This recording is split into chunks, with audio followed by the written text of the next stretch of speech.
sëriñ bi dañu sëkk tey ak ëllëg kon nag nañ ko fas yéene liggéey uqa albukaau ala saadatin amwaati tabki al-araati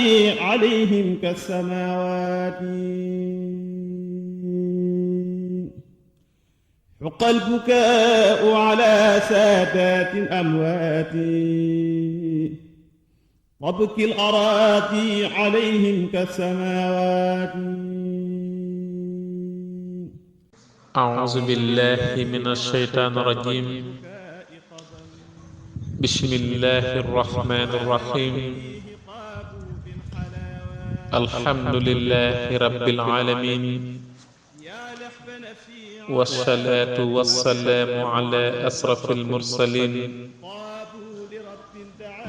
سيدنا ومولانا محمد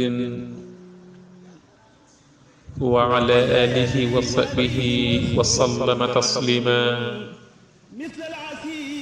سلالي إلى الجنات باخ توسعت وكلي وما للشان حام مصصص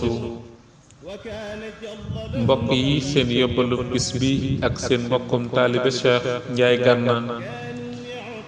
Serigne Malick Bassine Sy radiyallahu taala anhu nijaayam mas naa tawat ju metti mu ñëw ci Serigne Touba xaadala wallaahu maxtaaralahu ne ko dama bëgg nga bindal ko saafara Serigne Touba xaadala wallaahu maxtaaralahu ne ko jox ma aliwa ji mu jox ko mu bind ca ba mu fees mu raxas ko ci ab gal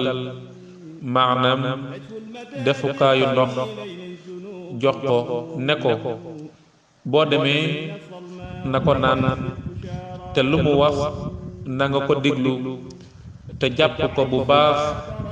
boo dellusee nga nettali ma ko ba mu delloo waxtoo guddi la àgg Saalum jox ko mu naan ko mu def ko biir bu yëngu fanaane ko ba bët set muy wàccu ba génne lu mel ni aw dog wu nuroog aw res nes tuuti mu faatu Serigne Malick Bassine Sy radiyallahu taala anhu jël loole mu wàccu àndaale ko won ko Serigne Touba xaadala wallaahu maxtaaralahu mu koy xool ba mu yàgg mu ne ko Malick yaa ka dimbali sa nijaay li tax ma wax la loolu mooy sa nijaay li muy bari ñu mu jàngal alquran bu faatuwaale woon lii safaanub aljana la jëm lii mooy ak rëy day sax ci biirub nit mel ni ab cër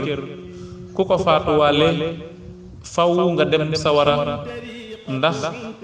cërub yàlla sunu borom subhanahu wa taala la moo tax ma ne la yaa ka dimbali sa nijaay ndax dañu rëy gi mi ngi sababoo ci yow siiw na wallaahu a'lam. ala sahabati wa saadati kullihim ridwaanu rabbil araadi was samaawaati ala sahabati wa saadati kullihim ridwaanu rabbil araadi was samaawaati. sëriñ bi dañu sëkk tey ak ëllëg kon nag nañ ko fas yéene liggéey